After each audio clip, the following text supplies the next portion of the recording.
over the summer, I decided to take this project on the road.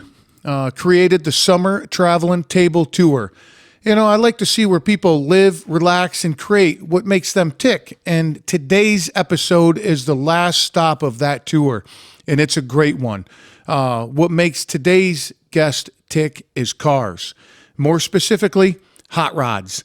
But before we get into all of that, I got one thing I want to throw at you. Would love for you to jump over to my new website, waltzkitchentable.com. And right on the front page is all the details you need to know to enter to win a great bundle of CBD products and swag I'm giving away. $200 value. Just jump over there, waltzkitchentable.com, fill all that out. Would love to see your name and give it away. Look out for that soon. So, on to the show. Welcome to Walt's Kitchen Table, where I feature captivating stories from fascinating people. Today's guest, Sathya, he's just a straight up cool dude, and we sit in his garage and we hear about his 47 hot rod he's building. And by the way, it's electric. And some of the other topics we get into, his web series, Doggy Style, the Backpages. Some of you know exactly what I'm talking about. Time management, and, you know, his story around why he got into building this and how he's got to this point so far is fascinating. And his passion is completely contagious. So let's get to it.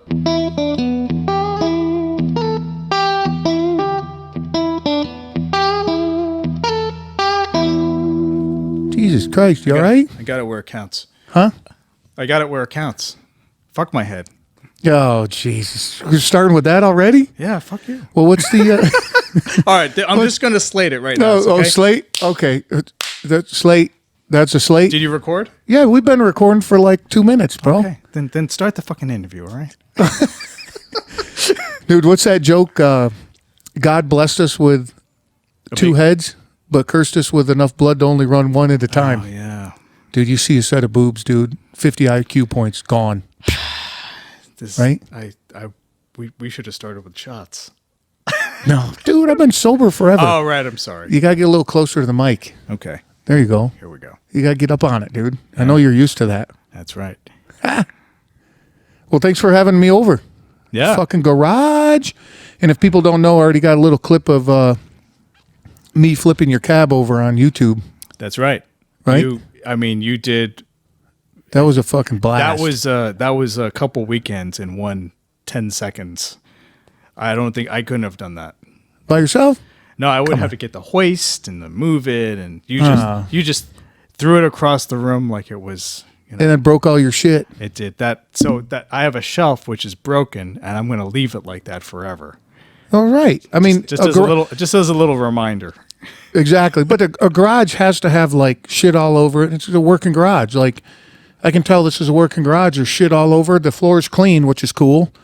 Right? But what do you got going on here, man? What are you building? So, I'm building a 1947. I forgot Chevy. we're on camera, dude. Right, Usually when I'm not on camera, I'm like, we got to think about people hearing this, right? right. So a couple of years ago, I bought a 1947 Chevy body on eBay, and I'm in the process of making it run, and so right in front of us over here is the frame of a Chevy pickup.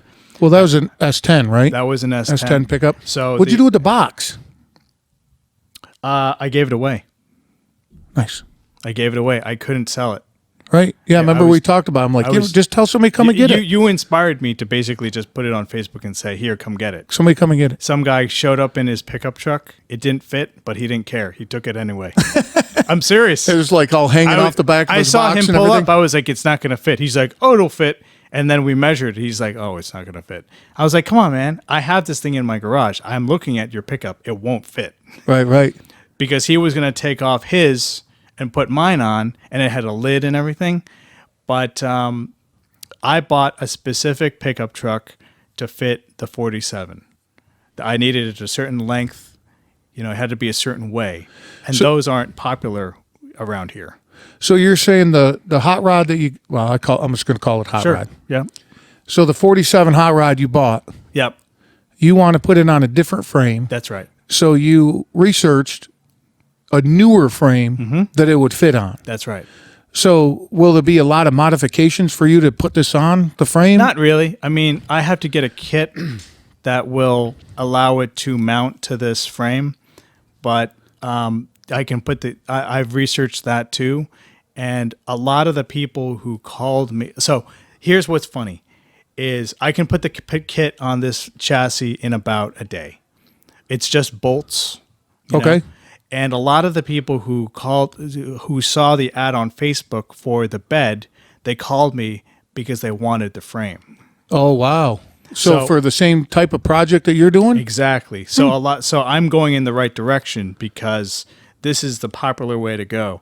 So if you were to look at the 47 right now, I'll have pictures on for it. Yeah, so people I can see have it. I have a Mustang 2 front suspension on there. I spent a bunch of money. I bought the kit. I put it on the frame, and I'm tightening those bolts myself. Right, I finish it, and I was like, I don't want to sit in this car with a front suspension that I put on from a kit.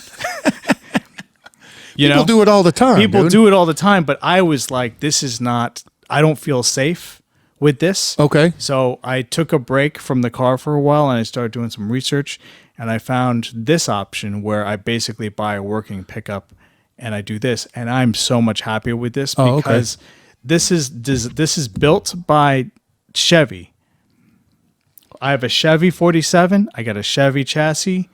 I think they're made to go with each other, but this is a Chevy pickup chassis, so it's going to work. It's going to be strong. So what you're saying though is the shocks and the steering, you're going to use the stock off the frame. Okay. Totally. Well, you don't trust yourself bolting that thing on? Not No? at all. I don't trust anybody. I don't. All right. I mean, all look, right. there's some things you shouldn't buy from the back of a magazine. The front suspension for a classic car is not one of them. You know that there's a lot of people out in the world that have benefited from the Backpage. Right. Do you know what I'm talking about? I do. Okay. Yes. You can't knock them for Well, it. you know- some people, that's the only time they get. Well, that's company. That's how you create a story. You have a couple dirty jokes, some regrets.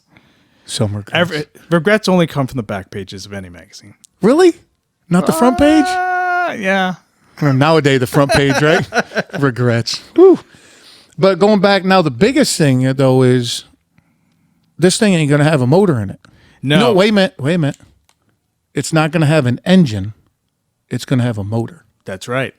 So when I got the pickup, right, and I started dealing with, so when I got the pickup, originally I was going to take all the body panels off, and I was going to put my Chevy 47 on top. I was going to use that motor, and I'm looking at this motor, and I'm like, this is not me.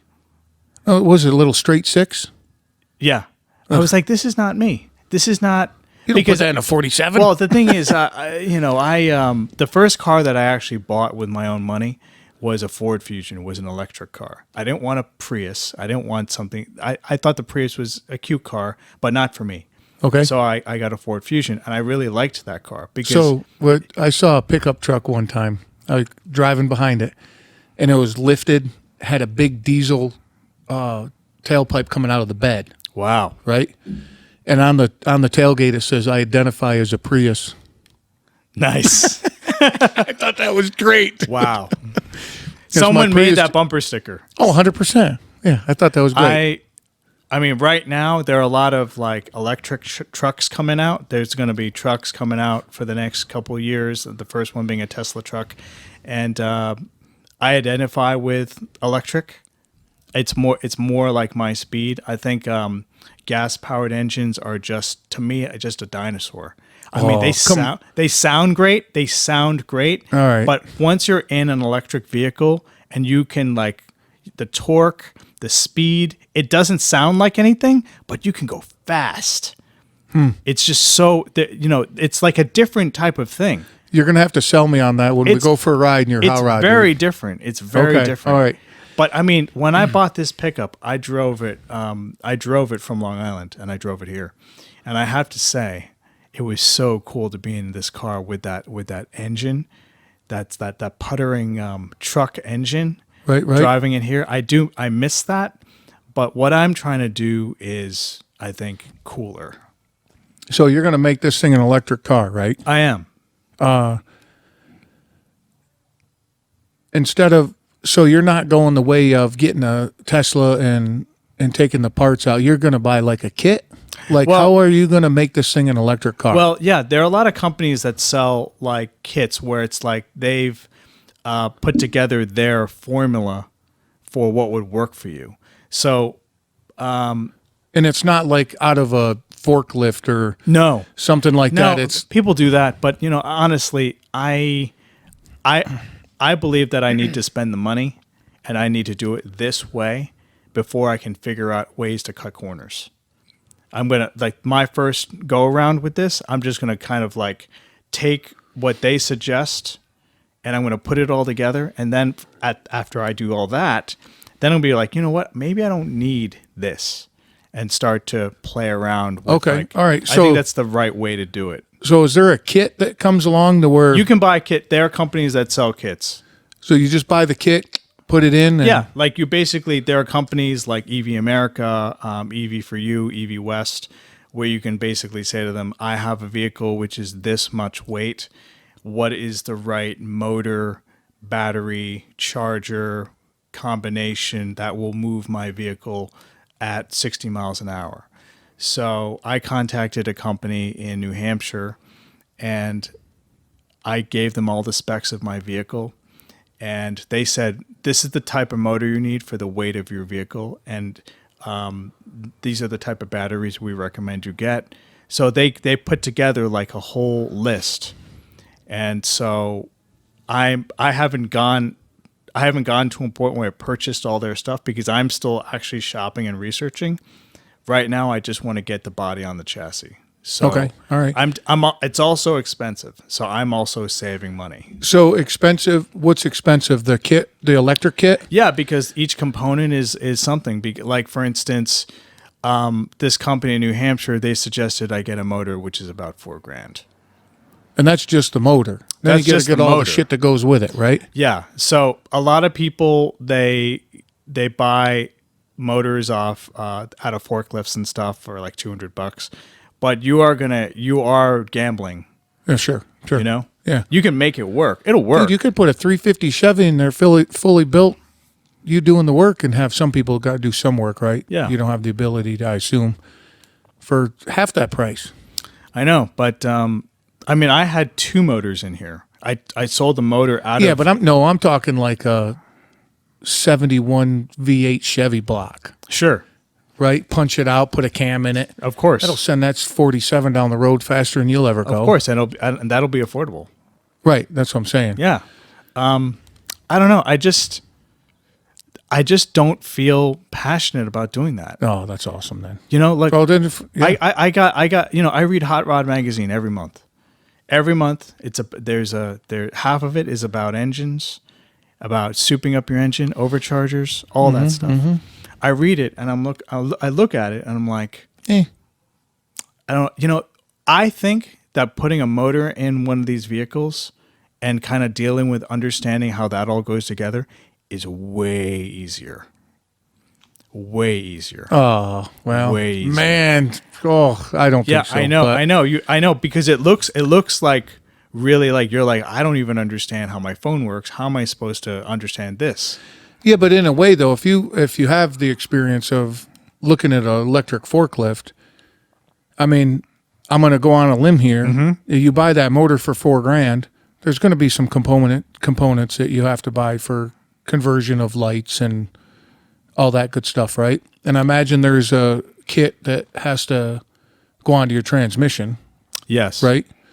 You're going to use just a regular GM transmission of some kind? Yeah, I'm going to use a manual transmission. You should use a manual one. No, is that what they recommend? Yes, they recommend that because here's less power. It depends because see the thing is you can basically drive in fourth gear forever. It just needs a gearbox. It just needs a gearbox to talk to the drivetrain. Sure. And also you're generating so much power that you actually need something in between to dial it down a little bit. Sorry. You need something to dial it down a little bit. Okay. All right. So yeah, that I get you it. don't like Tear everything apart. exactly. It needs to convert that power, you know. Yep. And it's already designed to do the transmission's already designed to do that. And then, like, what else would have to go on that motor? Obviously, like we just talked about the transmission, but what else would you have to buy to run everything else that like a normal engine would? So, And by the way, real quick, the difference between a motor and an engine is internal combustion. You know that. Yes. But I don't think a lot of people understand that. They're like, my Chevy out here has got a motor in it. No, it doesn't. It's got an engine in it. that's right. Right? That's why you keep saying motor. That's why I keep saying Say motor, motor, yeah. because motor is Electric. electric. I mean, there are motors in everything.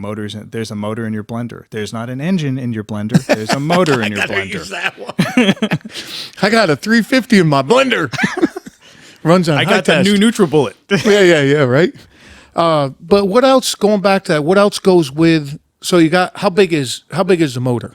Like when you put an electric motor in the front of this chassis, Under 2 feet. so it's as big as this toolbox? Sorry, I keep We had a little, monkeying with this. Sorry. Like imagine, yes, it's like the size. No, it's way smaller than this. size of that thing right there? Just trying to keep it on camera, See too. that boombox? Get the fuck out It's of the here, size dude. of that boombox. Yeah, but it's like a cylinder. Oh, yeah, of course. Yeah, But right, it's the size of that Well, it's boombox. what else you going to put in the front? So what happens is there's the motor, and then the motor. So what happens? Here are the components. You got a motor, and then you got what's called a controller. So your lights, everything plugs into the controller. So if I want to go in reverse and I hit a button, there's a button that's connected to the controller, and then the controller talks to the motor and spins in reverse. I go in reverse. So everything is controlled by one computer. So where does that computer reside? It could you can reside, put it anywhere? Honestly, it can sit anywhere you want. And how big is that? It's about that big. It's like the So- size of a bread box. Okay, so then in the cab, is there like a little box with like toggle switches on to go in, like in reverse, Yeah. or do you hook that up to the transmission? So when you manually put it in reverse, it talks to the controller and If you go backwards. You can go both. You can go either way, but what's recommended is that you just hit the reverse switch. Sure. Oh, yeah, of course. You're gonna have a shifter because you're gonna have a transmission, but honestly, you don't even need the shifter. The shifter actually will be more decoration.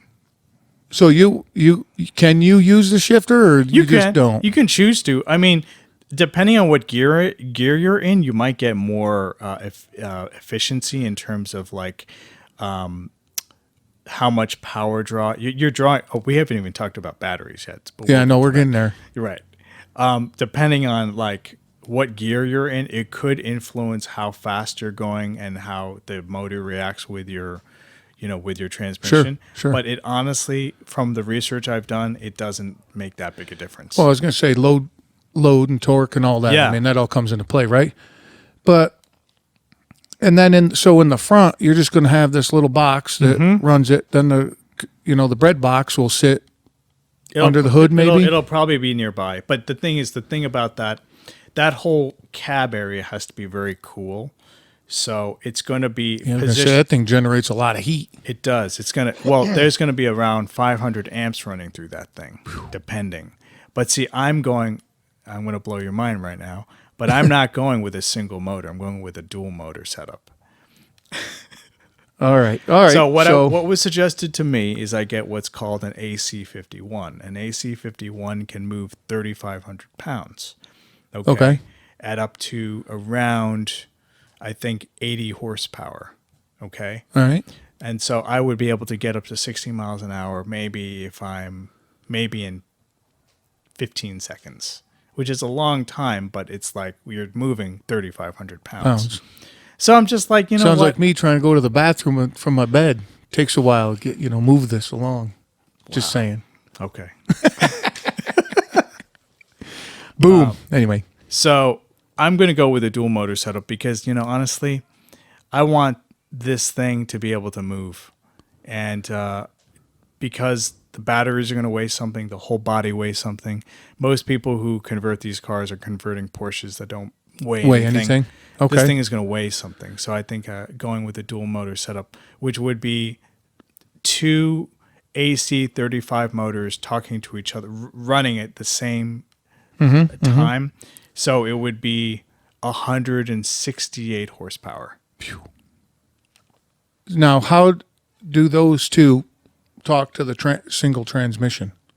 No, they're both connected to each other. So I see. I see. It's like longer. Okay.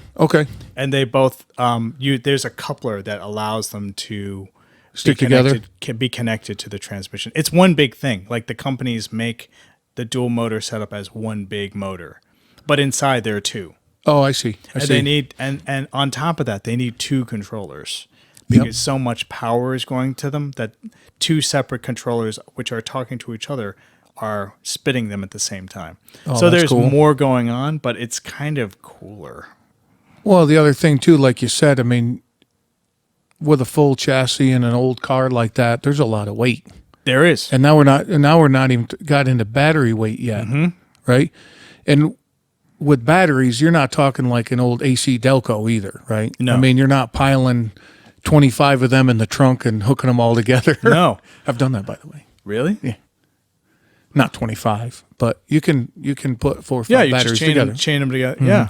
Well, these batteries are the big thing that really pisses people off with this stuff because you can get a forklift motor and all this stuff, but the thing is you if you want to drive a mile, you need to have power, and the power is only stored in the batteries. See, one thing I've realized with doing this conversion is that a gasoline engine is an amazing thing because it's taking something that's a liquid and it's turning it into power. Yeah. But then the byproduct of that is exhaust.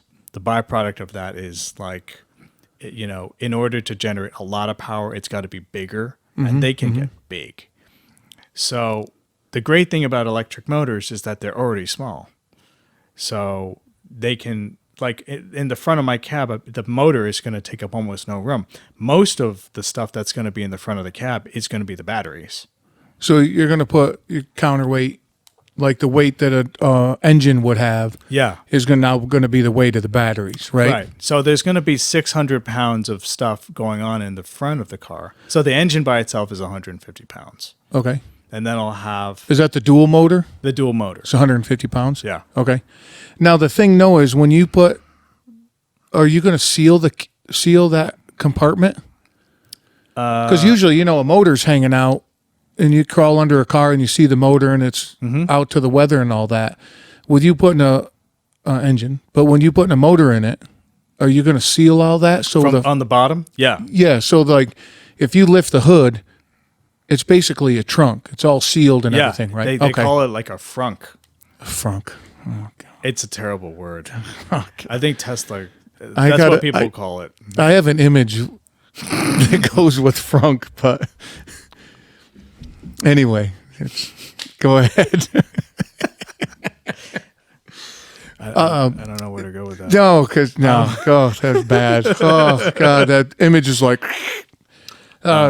But then, like will you put some in the trunk and then some in the kind of balance it out, right? But the good thing about using a pickup truck chassis is that I have a structure that can handle weight. So, the great thing about a pickup is it's designed to carry around 1,500 pounds of stuff in the back. Oh, okay. This particular one. Okay. So I can put all my batteries in the back, but it's going to be off. The weight's going to be off. So I need to at least have at least a 2-to-1, right? I need to have at least the weight of an engine in the front, and then everything else can go in the back. Okay. And then, what do they look like? Well, so if you were to buy a battery for this conversion, you can buy them so they look like car batteries. Just a little square block. They could like look they look exactly like a car battery, but they'll weigh 20 pounds. Okay. What I'm doing is actually a little different because I'm putting so much money into the motor. I want to save some money somewhere, so I'm going to try and save money with the batteries, and I'm going to use batteries that come out of. Have you heard of the Nissan Leaf? Mm-hmm. Mm-hmm. Yeah, I'm going to use Nissan Leaf batteries. Sort of, is there like a black market for those, or people Yes. that are just... Yeah, there's a huge market for those. Basically, they're the most popular battery people use to do conversions because A, they're cheap. B, they come in a kind of like a skinny canister. It's like a big thing of tuna, but it's like a square. It's like a piece of paper size. Okay. And they have the contacts for positive, negative. And you can stack them? And you basically connect them to each other. Huh. So... Now, how many of those do you have? I'm probably going to need around 50 of them. Okay. And they're like maybe half an inch wide. And I might be off with the math, but they're like about the size of a piece of paper, but like that thick. they're thick. Yeah. They're I don't know. They're like, what's an inch? This is an inch. Damn, dude, your old lady must love you. There you go. Jesus Christ, that's not in inches like that. Yeah. So it's about an inch and a half. Okay. Julie, I'm sorry. I'm sorry too. But the thing is, okay, so now how long will those last? Like if you got a full charge and you go fucking hot rodding. It depends on how many batteries I have. Okay. So if you the more batteries. Got a bed full of, well, you're not gonna have a bed, but the more batteries you have, the more range you have. You just need to have. So you need to have the batteries you need to have as much that can drive the controller and the motor. So you have to say, okay, if I'm going to get a motor which needs 96 volts of power to run, I need to have at least 96 volts of battery. Okay. Sure. Okay. So once the batteries are dead, the motor won't run. So you have to kind of think ahead. Okay, there's what the motor needs, there's how far I can go with that motor, and then there's how much I can store. Right. So it becomes like this big math game. Sure. Well, the other thing too, with like you having a hot rod or a Sunday driving car and stuff, you're not dependent on it as much as like a Tesla where, okay, I'm going to drive across the country. No. And I have to find docking stations and all that. Yeah, they're becoming more popular, but, not in like a gas station. Well, I mean, I think they're popping up everywhere Huge. you go. Yeah. I'll be able to charge this car with them. Right. Yeah. You can pull into a dock. It'll be a standard charger. Yeah. It like on at work, I'm in the metro a lot with, and they're all over the place. Yeah. Because in the city, why wouldn't you have a little electric car?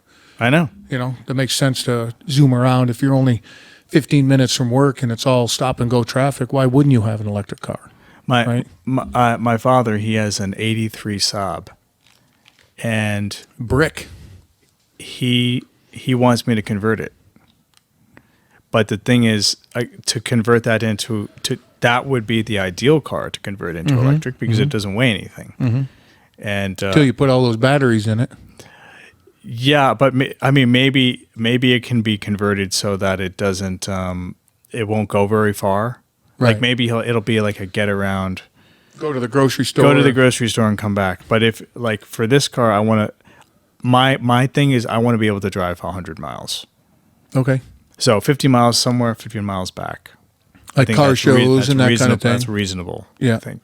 Yeah, but if you're going 50 miles, especially around this tri-state area, you're going to find a charging station. Sure. But Right. then I have to wait to charge it. Well, that's the other thing too. So Right. yeah, I mean, it depends if they have a 240 volt or 220, then it could probably charge in 3 hours. That's like the Tesla math, Damn. So, but if you don't, it'll be 7 hours. So you have to kind of gauge how long you're going to be somewhere. Yeah. I could see that would be. You got to configure that in there, right? Yeah, you got a little leeway in there. Exactly. Yeah.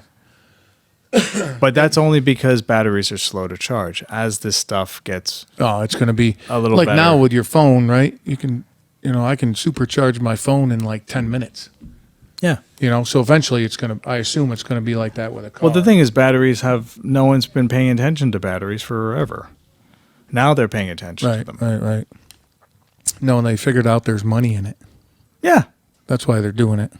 Well, I mean, there was an announcement in Europe that by 2035, 35, yeah. right, there can't be any gas vehicles anywhere. And the same thing is probably going to happen here. Buy your Tesla stock now. Yeah.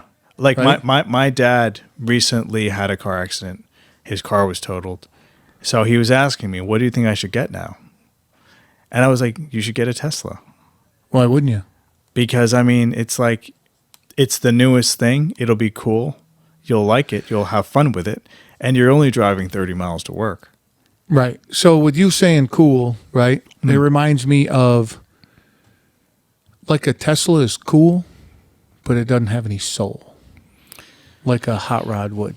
Well, the problem is... I like to say that. Yeah. You know, that it's, to me, that goes along with it. Like, if like your car was completely done and had I'm not talking a supercharged bullshit and all that, you know, just a really nice running 350 in it. Mm-hmm. There's soul to that. Yes. Like you pull up to a light or you start it and it just feels good, right? It makes you feel good. To where like an electric car, I've been in them too, right? Yep. You start and you go. Yep. Sure, the power's there, but it's not. To me, it's not like an engine to where you feel it, right? So that's my analogy. They're cool. I think that's really cool, but they just don't have any soul, and the way they look too. Yeah, I mean, it's funny because when I look at a Tesla, I see basically a modified Porsche. Like I feel like they were looking at Porsche and trying to find some design inspiration, and that makes sense. They want it to look like something sporty that someone would want. Kind of futuristic. But I agree with you. There's no character necessarily, but I also expect that from like the first generation of these cars. I think that even though my car is not going to have an engine with like that loud hot rod rumbling sound that everyone expects, it'll still have soul. You'll be looking at it. Right. You know, I don't think that it has to have, because like car culture has taken these cars from the 40s and stuck big engines into them and made it so that they have to have a sound to be what they are. Well, no, now see, I think the sound is secondary. Yes, I think the sound is a separate thing. Well, see, I don't think they were going for a sound. I think the sound came from them building the motor, trying to get out what they want out of it, and the sound was created from that. Yeah, because when my 47 came out, in 47, it had a straight 6. I don't think it was. It's people who wanted to make it go faster, put a V8 in it, found a way to put a V8 in it, and really. Right. Well, see, the thing is, like when I built my motorcycle, my objective was not the way it sounded. Yes. My objective was horsepower, style, right? Because I made a rat ride out of it. Like it was all flat paint. Like Jesse James or something? Yeah. It wasn't, it just looked like a piece of junk, but it scared the shit out of me every time I rode it. Yeah, it was loud. So, yeah, fucking beyond loud. All my buddies are like, you're in the back, dude. We can still hear you. Get the fuck back there. But the thing is, though, I was looking for performance from it. Yeah. And then the sound came from that. Yep. Right? That bubbling sound. Like these big hot rods, you hear them at the light and they sound like they're going to stall. Mm-hmm. Right? But you breathe on the throttle and they fucking... Mm-hmm. I don't think they look for the sound.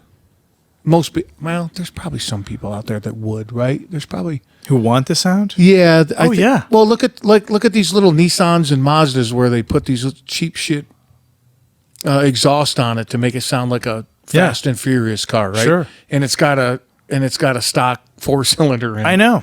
Right? With a not even that, right? It's just got a stock 4-cylinder in it, and they put that big fat pipe on it and it sounds loud. And it's like, dude, just because you got the sound out of it doesn't mean anything, right? So you have that side of it. But I think a true car person looks for the horsepower, the performance, and then the sound comes from that, right? I mean, I don't think this thing is going to sound like anything. Well, it's electric. It's not going to sound like anything. It's zzz. I mean, I've had this funny joke that I would like fake it. I'd fake the sound. You and I talked about that at one point. I'm like, no, bro, no. I think it's going to be cool. What color are you going to paint it? I was thinking chalkboard black. I love it, dude. I'm a huge fan of fucking flat black, right? And charcoal, like charcoal flat. Yeah. Big fan, right? I don't want it to look like, I hate it when I see cars and they look like they were spray painted, which is like that's like it's a rat too rod. matte. It's like matte. It looks like spray paint, but I want this to have like I want it to have like a kind of a deeper feel to it. But in a flat way. I'm a huge fan of flat. Yeah, I want to have it professionally painted. That's for sure. That's where like a rat ride is. It's all like flat and like powder coat. Yeah. You know, that kind of look. But with that thing being electric, Yep. I mean, you roll up to a car show or something and pop the hood, people are gonna be like, "What the fuck?" Yeah, I'm Right? not trying to impress those people. But what I'm saying though is that's where some of the soul comes from, right? That and your passion that you have for it, putting it into it. Yes. That's where the soul comes from. Does that make sense? That does. Right? So you and Julie get in it, and the reason I'm saying this is because like I built my motorcycle from basically the frame up. The only thing I didn't touch was the transmission because that's just fucking beyond me, and I don't touch transmissions. But had a guy punch the motor out. I welded, chopped, did all sorts of crazy things to my motorcycle, right? Made it mine. So when you looked at it, it was a reflection of my personality.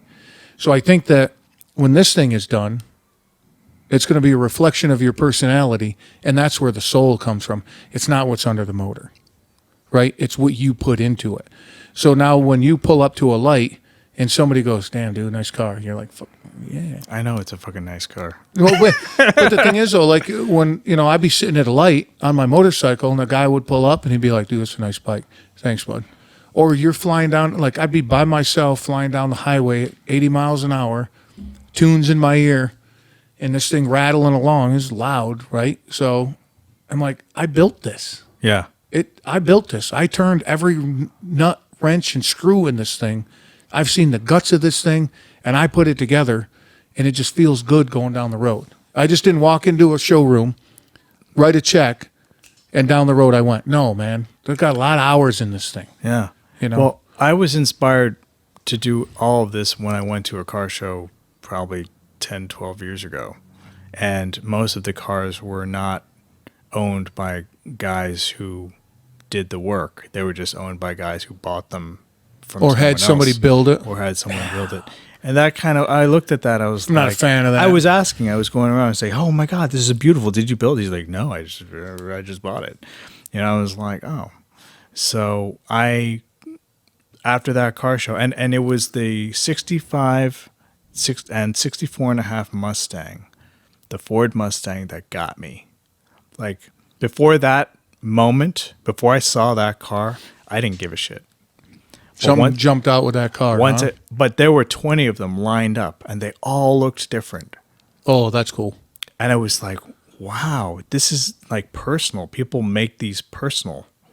Yeah. They're all different, and it's not like Ford put out like 20 different models. No, they didn't. It was just one body. Yep. Somebody put a different bumper on it. Yeah. Did something different, paint, whatever. Right. They did whatever, and it matches their personality, and that's what puts the soul into it. Yeah. Right. Right.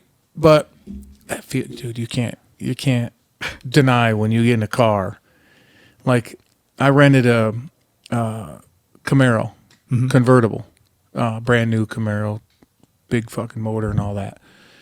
Out in California, and Val and I took the PCH in this convertible. Well, and I picked it up from San Diego airport. They're like, it's a big garage, right? And they're like, it's on the 3rd floor. Go and get it. Yep.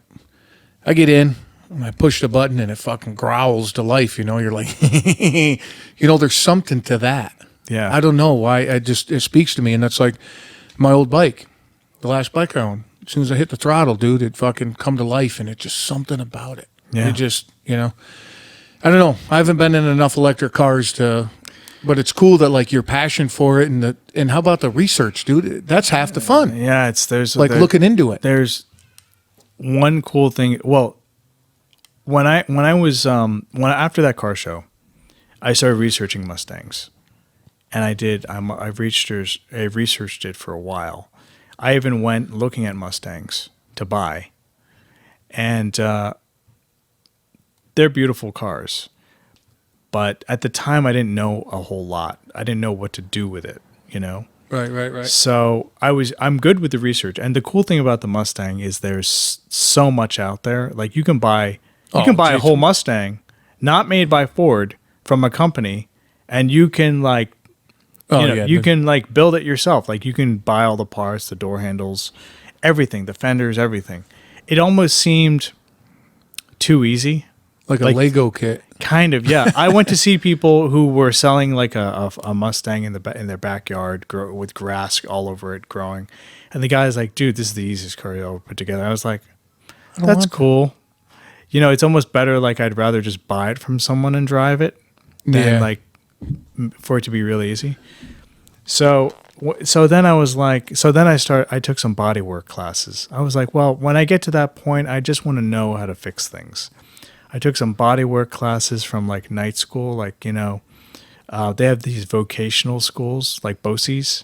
Yep. So if you wanted to like learn how to do plumbing, yeah, sure. You go at night, you learn how to do plumbing. Man, I think they got classes for everything. Yeah. Beautician. Yep. Even like heavy equipment operator. Totally. Anything. It's like the more, like welding was the most expensive course because once you're certified, you can work on a construction site and you're set. So I take these mechanic classes and these bodywork classes, and at the end of the class, you take a test, and then you can be certified to go to a shop and say, "I'm certified to be here," and then they teach you the rest. They put you to work. You get real experience. So I'm taking these classes, and I had no interest in getting work doing it. I just wanted to build a classic car. Yeah. So when people ask me why I'm there, and I told them that, they're like looking at me like, "Are you out of your mind?" I just want to be able to do my own work. I just want to do. Right? I just want to have this. It was the first class when they put the car in the lift and they lifted it up, and then I'm under it. I was so fucking scared that it was going to fall on me. You have to get past all that stuff. Oh yeah, of course. You have to like do the basic stuff. You got to like learn how to like change a tire. You need to like learn how to change oil, and then you move on to like removing a radiator and then putting a new one in. Right, and you do all that stuff in the class, but it's very random. And the funny thing is, my teacher, he would bring his work. He'd bring his work to class. So we're kind of doing his work. Smart man, dude. Right. But we didn't care. No. What the hell difference He's like, does it hey, make? put this radiator in there. Yeah. I'd be like, okay. So after all that, I basically was like, all right, I'm going to buy a car online. I'm going to fix it up. I'm going to figure it out.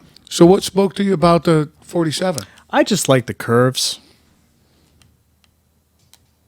Curve man, huh? I'm into curves. I ain't mad at you for that. No, that's a cool looking car. It looks like a gangster car, right? Yeah, it's kind of like, so it's what's called the bomb. So when it came out, They called it the bomb? they called it a bomb because it looked like a bomb. Like it looked like Because a it missile. had your front fenders aren't on there now. No. Right? But it had the big bubbly front fenders and then like the spear looking hood, right? Right. Okay. And the back has a curve to it. Yep. So So it's considered to be a bomb. electric Bomb. bomb. Yeah. So, excuse me. So I saw it on eBay. It was in South Carolina. It was not running. And So it had a motor in it? no, it wasn't running. It had the guy who had it pulled everything apart to rebuild it. Okay. Hurt his back. Was selling it because he can't do anything with it. I come along. I see it on eBay. No one wants this thing. Because it's crazy. It's like it doesn't run. Like Yeah, what are you gonna do with it, It needs a right? lot of work. Yeah, Exactly what you were looking for. I paid $700. Fucking. You And probably that- paid more than that to get it shipped. I did. I used a service called UShip that charged me probably $1,000 to basically go to the guy's house, put it on a flatbed thing, and then drive it up here. And I'll just never forget when it finally showed up, because it was like, I was like, oh my God, this is real. This is real. Yeah. I'm going to be living with this thing. And I parked it in a driveway. No, it was a garage in a lady's house. I didn't have actually a place to work on. Oh, okay. So you didn't have this place, and I know you had didn't- somewhere before this too, right? Yeah. So what I had before this place, so the garage currently is in Woodland Park in Jersey, but the first place I rented before was like somewhere in Queens. And so I just parked it in this little driveway, in this little garage, and closed it. And it stayed there for about a year while I tried to figure out what to do. As you're paying rent for it, the most right? ass-backwards way of doing a project. And then I met you, and I was like, oh, I want to find a place near my friends who live in Montclair. So and at the time I was living in the Bronx, and I hadn't even thought about New Jersey. So I go on Craigslist, I'm looking around, and I find this garage that's in my budget. Yeah. 2-car garage with a bathroom. Oh, that's I a was big like, one too. that's for me. Yeah. So what's cool is that the hobby kind of pushed me in the direction of actually trying to make more money so that I can afford to do it. Yeah. So it kind of moved a lot of other things along. See, I'm a fan of that, to where, one, if like you do multiple things, right? There was a phrase growing up that was around my family, says, do half as much twice as good, right? But that doesn't mean just do one thing. What it means is, I have my day job, love my day job. I don't hesitate to go to work every day. But what's nice is I have this project. I have other things in my life that drive me to be efficient and good at my day job, so I can get done with that in a reasonable time and come do stuff like this. Mm-hmm. Right? So what you're saying is this drove you say, you know what?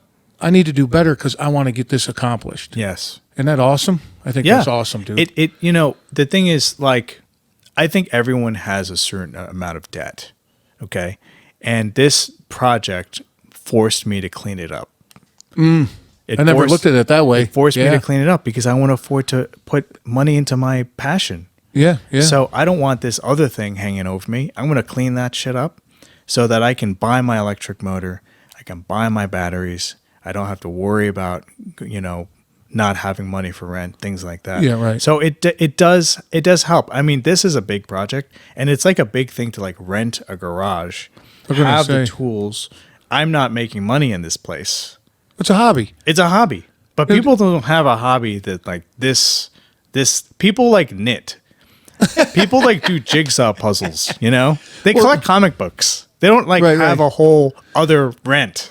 Yeah, but no, it depends. It does. It depends, right? I mean, like, this hobby costs me money every month. Right. I don't think it's what you're doing, the kind of money you put out every month. No, I'm not saying that. But what I'm saying, though, is I agree that you should have a hobby that costs you money. What gets my gourd going, people are like, I have a day job. I do this podcast project. That's not me. I'm just being the general speaking. Got it. I have this podcast project. I'm going to make money at this project. Okay. Why don't you just have fucking fun doing it? Yeah. Why are you going to put the pressure on yourself to do something that over 1 million people are doing already, and you want to make a living at it? Yeah. But then after 5 episodes, you're like, I'm not making any money. I'm going to go do something else. And you're like, holy shit, dude. And I heard a phrase one time, and this goes back to half as much, twice as good. If you want to run a marathon, you start running it, right? If you get 5 miles in and you quit, and then you're like, I'm going to do it again tomorrow. Well, then you got to run it all over again. You got to do the 5 miles you just did. Then the next day you might get 10 miles. And you're like, fuck it, I quit. Well, why don't you just keep fucking going? Not every day is going to be bells and whistles. There's days that I want to blow this thing up and fucking set it on fire and move on. But that just tells me that there's something good coming next. Right? When you have a bad day in the garage, because you can't tell me that you come into this garage and every fucking day it's sunshine and roses. No. That doesn't happen. People are like, I love my job every day. Bullshit. And I'll have a conversation with you about that every day. Anytime. Talk to me. You can't love something all day, every day, 100% of the time. It's impossible. Yeah. You can't maintain that kind of whatever you want to call it, momentum. Fuck, I don't know what you call it. But it doesn't happen.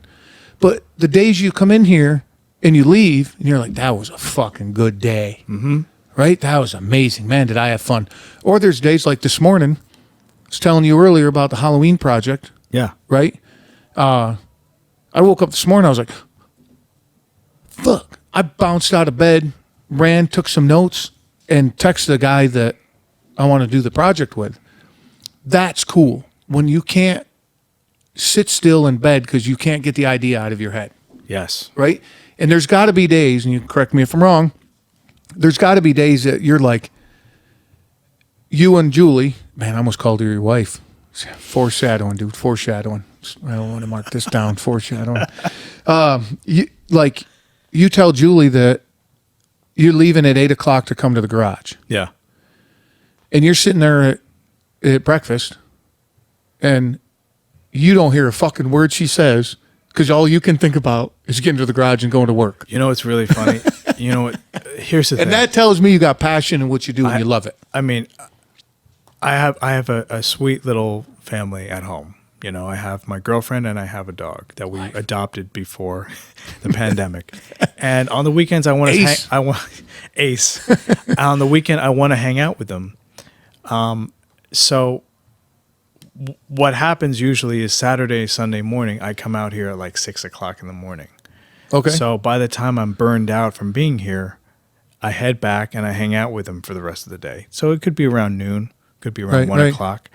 But I don't feel like I'm missing out being with them. Or I'll go home and we'll take the dog to the park. Right. We'll run around. Right. And I think that for me, that's the way to do it. You know, I like to have everything. I just feel like what I've been doing lately is I just try to make it so that I can have my passion earlier. I just try to really schedule it. Otherwise, I'm not going to do it. You know, 100%. There's, I don't want to have guilt and all that. Be stuff. out here welding on your frame, thinking I should be home hanging out with my old lady. Right? No, I get it. I get it because I do the same thing, like at night or on the weekends. And my wife, God bless her, is extremely forgiving with that stuff because I don't take advantage of it. There's days that I'll get buried in a project or doing what I'm doing, and it's 10 o'clock at night, and I'm like, fuck, I'm going to bed. And she's like, good night, and don't think none of it. But she knows I don't do it all the time. Yes. You know, we'll say, okay, what's the plan tonight? This, and this. Okay, cool. Perfect example last night with this project. Get home. We were running around. We were both running around. I got home from the gym. I set a timer on my phone for 60 minutes. I put my phone down, sitting here banging away at emails, taking some notes, getting everything set up. And my alarm went off. Done. Now I'm going to go spend time with my family. Yeah. I know I got an hour to get this done, what I want to get done. Be efficient for that hour. And now for the next 3 hours, I'm going to hang out with my family, and all my attention is to my family because I know I got done what I wanted to get done. So I agree with you on that. You just got to not prioritize. I think it's just scheduling. Just schedule it. And if you have if you have a partner that says, cool, I'll see you at noon. She knows that she's going to have your undivided attention if you come out here and burn yourself out doing this for the day. Yeah. Right? Now I can come hang out with you because I don't feel like I'm getting behind. Yeah. Right? Yeah, I agree with you. But the other thing too is you got to have communication and you got to have a partner that thinks the same way. You know, if you got somebody like, why are you going to spend time doing that and you don't want to hang out with me? It's like, come on, man. I mean, you gotta take care of you should take care of yourself. You gotta take care of yourself. But you also when you take care of yourself, you are taking care of other people. 100%. And I believe that the communication is huge because but also if you show, like, I feel like me having this as a passion, and really going for it really helps in every other part of my life. 100%. I feel like I'm juiced, you know? Yeah, 100%. That's what I was saying earlier about I work efficiently and passionately in my job at night, knowing that I'm going to come home and do this at night. Yeah. And when I'm doing this, it's passion. It's hard. I'm working hard at it. Like I can really only come here 2 days a week. I can only really come here Saturday and Sunday. And a lot of times I only make it here maybe one of those days. And I really try to have a goal when I come here. Like, right. You know, with this chassis, it was to really strip it. So I've been really, like, every time I come here, I'm like, I want to at least move the needle a little bit. And that's all that matters. A little bit. Yeah. Like, I'm not putting this huge thing on me. Take it forward just a little. Just a little bit. Yep. That's the same thing I do with this project. Yeah. You know, I'll put 3-4 things on a list, and depending on what our schedule is like, I'll set my timer. I've been doing that for years. Back when I was with Coca-Cola, and the video company and everything. If you look at my phone, there's an alarm for like every 15 minutes, if not more. Because especially at the video company, what I would do is, okay, I need to work. I have a list. I had this whiteboard. It was black. It was kind of cool, but basically a whiteboard. And I'd come in, I'd write my shit down that I want to do during the day, right? And okay, next thing is emails. All right, I only have 45 minutes to do emails. Set my alarm for 45 minutes. Throw the fucking phone in a sock drawer. Close all the tabs on the computer except your email. Sit there, type away, get your shit done. And when the alarm goes off, you hit snooze. I got 4 minutes to close everything down that I've been working on. Because now I'm going to go work on the next thing. And if you just focus on what you're doing, you can get a lot of work done. Right? Instead of sitting here grinding on the chassis, and in the back of your mind, you're like, what am I going to do with the cab of that next? What am I going to... No, dude, it doesn't fucking matter. What's in front of you is... right then. Right. Yeah. I just think the forward thinking thing, right? I've been a victim of that forever. You know, instead of being here with you right now, right? I'm like, okay, I still got all this to do today. I know what I got to do. It ain't going to change. Why should I think about it? Well, you know, since I spend a week, I basically spend 5 days thinking about the 2 days I can be here. So okay, I got 4 hours to be there on Sunday. By Friday night, I have a pretty clear idea what I'm going to do. Now, do you make a list? No. You just have it rolling around in your head? Well, I mean, I have a binder of all the research I do for the battery, motor, all that stuff. Right. But like, for instance, I've come to the realization that I might need a lift in here. That's what you're saying. And a lot of people say, oh, if you get a lift, you might use it once or twice. But I'm looking into lifts which are more portable, which I can move around. So I can basically use the lift, move it to the side, and pull it out when I need it. Not something that's just going to be here. Permanent, right. So I've been researching that. But these are tools, you know. These tools will make things move a little faster and help me do things so that I don't, A, get hurt. Because most of the time you're here by yourself, right? Yes. So I need to be conscious of my own safety. And if it's like basically a couple $1,000s for me not to die and for me to get things done. It's an okay investment. It's an okay investment. But the thing is, like, going back to a list, though, like a guy I follow, his name's Andy Frisella, right? And he calls it the power list. And it's helped me. It moved the video company forward crazy when I was doing that. You put 2 or 3 or 4 things on a list for the day, and you don't stop until those things are done. Right? So use your thing here for an example. Okay, I'm only here for 5 hours on Sunday. And you put 1 or 2 things on that list and that's all you think about. This is one of two things. And when you're done, say you come in at 6 o'clock and you're done at 8:30, you're fucking done, dude. Either you can keep working or you can go home to the family. Yes. Right? But at least you know what you're going to work on, and it's going to tick you forward a little bit. Right. And I use it every day at my day job and with the podcast project. If you look in my briefcase, I have a notebook that I keep it's one of those that has the fabric thing through it so you can keep your page. Oh, yeah. And every day I write down things, and I put a W or an L at the top. Did I win the day or did I lose a day? There's a lot of L's in there lately, but that's, But going back to what you were saying, ticking it forward. Yeah. If I win today, if I get those 3 things done, tomorrow, get those 3 things done, do that for the week, Yeah. look what you just got done, and you didn't have to think about it. I didn't realize that I could strip a pickup truck until I did. Because I bought the pickup truck basically at the beginning of around April. Okay. So With the goal to strip it for the chassis. with the goal to strip it for the chassis, but I didn't know where to start. I basically took the hood off. I was like, fuck. I got a whole car. Shit, that was only 4 bolts. That was. But what it forced me to do is start researching how trucks are put together.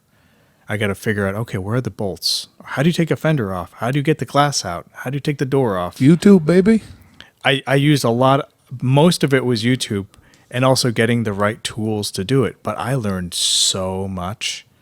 I learned how amazing these vehicles are, how amazing these companies are to build them. It's like I don't even understand how they get built on an assembly line. Yeah, it's so nuts. And I learned a lot about engineering. Like my father's an engineer. It gave me a lot of respect for what he does because it's all math. It's all how things go together. It's how you keep Physics. the integrity of structure. It's incredible. And I feel like I'm tapping into all that with this, Makes you, yeah, but you look at this frame and you're like, I did that. Yeah. When somebody with this project, recently somebody looked at my iTunes account when I'm standing there and they're like, holy shit. And I'm like, inside I'm like, yeah, I did that. Yeah. Right? I mean, I grew up surrounded by this stuff. Mm-hmm. Right? I mean, I grew up working on stuff from when I can remember. Right? So you saying that about taking the hood off and researching the fender and having that what's the word you used? Respect of those people. I feel the same way with what I'm doing with this. Because when I started this, I ain't got a fucking clue what I was doing. I had no idea. I just plugged this thing in and I invited a friend over and we just started talking. And that was all it was because that's what I wanted to do. And I call it analysis. Everybody does. Analysis paralysis, right? Wholeheartedly respect you for, I need the frame. So I'm going to buy this truck. I'm going to put it in here. I ain't got a fucking clue what I'm doing. Yeah. You didn't have any analysis paralysis. You just fucking got it. You started wrenching on it. Now look at it, dude. It's fucking beautiful. Right? Yeah. And you did it. You look at it and you're like, I did that. Right. Right? But you didn't sit there and you did some research, but that didn't hold you up from taking the project forward. Yeah. You're like, I need the frame. Here it is. I ain't got a clue what I'm doing, but I'm not going to let that hold me up because I need it. I know I need it. Now I'm going to figure out how to do it. Yeah. Same thing I did here. It's awesome, dude. That's pretty cool to hear you say that. It's really cool. Right. I mean, because otherwise, so I edit videos for my job. Okay. Hence this video. So, so I'm very familiar with taking something which is very unformed and trying to turn it into something else. Yeah, yeah. And so when I started this project, to me, it was just like an unedited video. And I need to shave off all the stuff I don't need. And put in effects that you want, do this. Right. I have to put it through my grinder. I have to put it through my system, right? And this car is me putting this through the system. It's just that I had to learn. The thing is with editing a video, you learn the program and then you make the video. Here, I had to learn how to like take it apart before I can, I had to like be like, I feel like I had to like get the right tools. I had to get the wrenches. I need to get all the power tools and know when to use them. And that took a while, But that's cool, dude. But I feel like I can do anything now. I feel like the electric part is the easy part. I could see that. Yeah. After I had no idea, but the way you described it, I'm like, I can see that. You just talk to somebody who knows what the fuck they're doing, and you're like, yeah, I can put that together. Yeah. And they, companies make it. But what I got to change gears with you though from the car, Doggy Style. Yeah. Nice, dude. Congratulations. Thank you. That was nominated, right?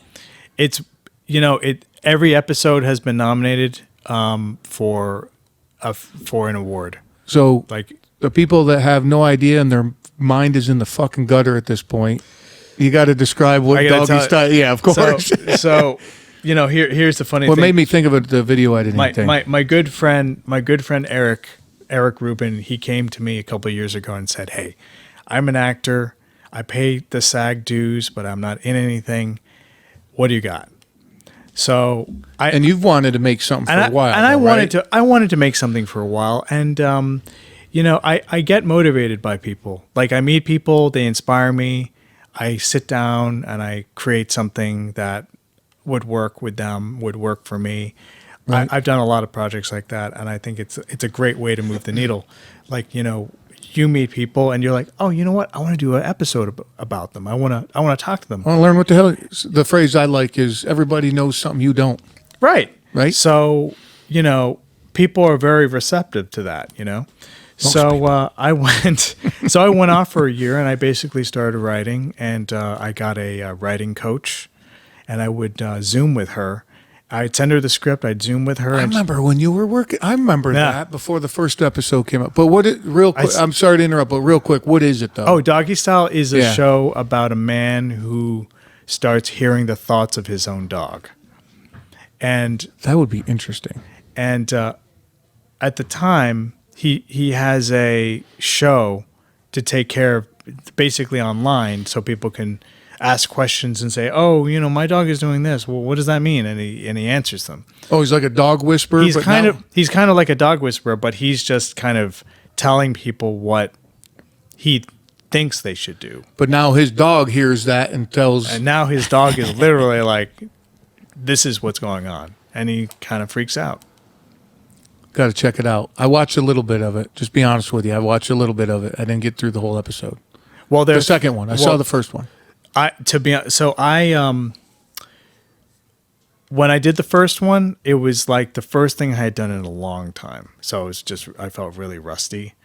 And I know it took you forever to make the edits, right? I remember you were telling me. It took me a while. So then the second one, I got a little crazy, and I went way too far. And I was like, this thing is more than I wanted to do. I was trying to take too many risks with story and all this stuff. Sure. So then when I sat down to do the third one, I knew exactly what I wanted to do. I wrote it in like a single day. Nice. I shot it in 2 days. And it was just like the perfect experience. And I was like, this is what I was trying to do.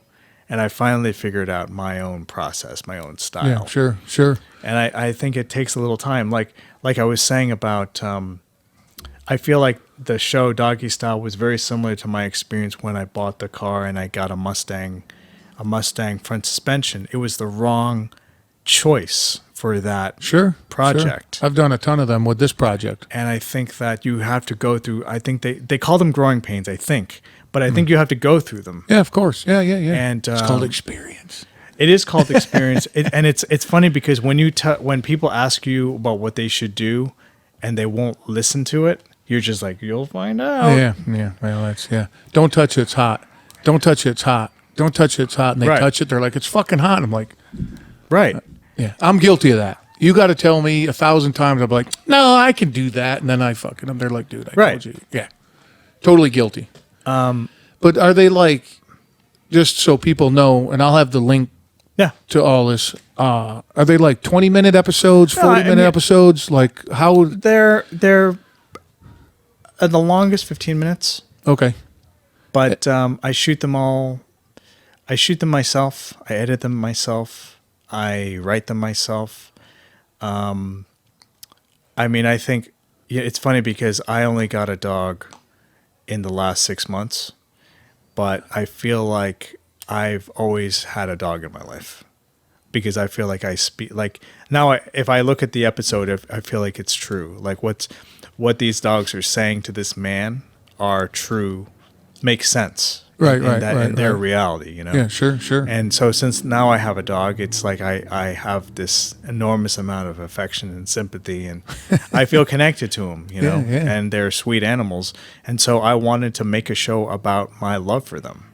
That's awesome, dude. And then all of them been nominated? Yeah, all three. Oh man, congratulations, dude. Yeah, I mean the second one was nominated for best comedy ensemble. The thing, you know, I feel like I'm not really worried about them winning anything. Like, I think it's wonderful to be nominated and to be included in film festivals. Mm-hmm. So when I finish an episode, I try to promote it online and then I enter it into festivals. And it gets into most of the festivals I enter it into. That's awesome. So I like the concept. I mean, a lot of the things that I come up with are things that feed me artistically, but also things I feel that would connect with people. Sure. You know. Well, if it connects with you, you ain't the only one it connects with. Yeah. Like if it feeds you, like you can't be the only one that it feeds. So somebody else is going to like it. Right. Right. Depending on how many people. But no, I think that's cool. And like, what's the future plans for that? Just keep making episodes and just see where it goes. I mean, I've been writing another kind of comedy project, but I feel like Doggy Style is the type of project where I could write it really fast and I can shoot it really fast and make something that really, it's kind of like I can make something really cool and profound in a very short amount of time. And sometimes I just want to make something. Yeah. And that's that and project. not make it some project, Yeah, right? You just want to like create something, go, hey, that was cool. Yeah, Next. I have a lot of fun with it. Yeah. Now, is it all on YouTube too? I have it on YouTube and I have it on Vimeo. But I mean, if you want to watch it, you basically can go to the website and not worry about anything. And it's doggystyleshow.com. Yeah, but come on, man. You can't tell me you didn't think of SEO reasons when you name it Doggy Style. Well, I mean, That's got to come up in some searches, dude. Well, I mean, let it. No, that's what I'm saying, though. I mean, I was just like, you know. So why did you? Where did Doggy Style come from? Well, the original concept was the main character was going to be a dog fashion designer. He's going to design clothing for dogs. Oh, okay. Because I was like, this would be a funny show if it was called this. But then it kind of changed. So I don't think it has to make 100% sense, but it's like Doggy Style. It's like everything related to dogs. Yeah, no, I get it. I get it. I was just wondering why you kept why. Yeah, but I mean, I think it took me a long time to be able to tell people like the name of the show because people just get all like weird. Of course, yeah, well. But I now enjoy watching them get weird about it. Oh yeah, 100%, dude. I'd be all over that. That's just fun. Yeah, my show is named Doggy Style.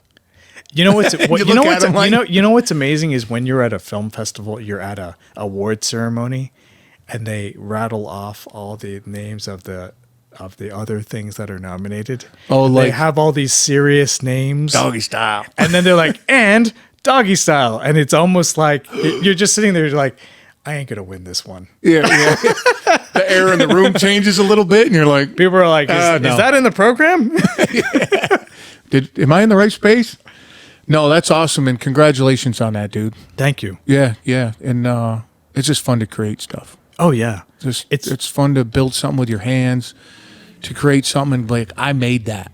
Yeah. You know, and that's You know what? I mean, you I know don't even what's a lot of fun for me is to sit down, write it, and then get everybody to go around and to call people, actors, people who know how to have amazing specialties, and to get them to show up on the same day. Oh yeah, that's And then to get them going, making your thing. Yeah, but when you're surrounded by the right people, Oh yeah. that makes it a lot better. Oh, yeah. When you got people that want to be there and enjoy what they're doing, if you got somebody that doesn't want to be there, that just, Yeah, I mean, you got to filter them out. That's you all. gotta. I mean, I feel like that's happened for me where I was shooting something and I just didn't. I butted heads on another crew member, and it was pretty miserable. Yeah, for no reason. So, you gotta kind of not only do you audition your cast, you have to audition everyone behind the camera too. No, of course. Yeah. So gaff people and everything else. Yeah, I was totally. a sound guy for a long time, standing there like this fucking forever, yeah, holding the boom mic, playing. Everybody gets all fucking right. car. Is it Right. clear? Is it clear yet? No. I once had to shoot. A series of videos for like a cosmetics company, and I rented this beautiful space, and I couldn't understand why it was so cheap. The fucking L train going by. I went to look at it. I went to look at it like at 2 p.m. It was like great. What I didn't know was that it was across from a trucking company. So at 9 o'clock, from 9 to 11, they're all leaving. So it was like beep, beep, Yeah. and they're just like coming. It was just impossible. No. And if a guy like me was standing there with a boom mic, or you're like, nope. And everybody's like, because everybody silently stares at the sound guy. Yeah, because you're the one with the headphones Yeah, on. and they're like, we don't hear anything. I hear it. Right. I'll let you know. And then it's just like staring at you. You're like, not yet. Yeah, You become the most hated person on Oh, set. 100%. Yeah. And then if you fuck something up, gone. Right. Yeah, we need to redo that.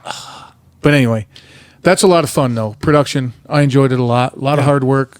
Kudos going out to people in the production world, because that's navigating that world, not just on set, but off set and everything else. That's just a whole thing. So kudos out to them. But we got to shut this thing down, dude.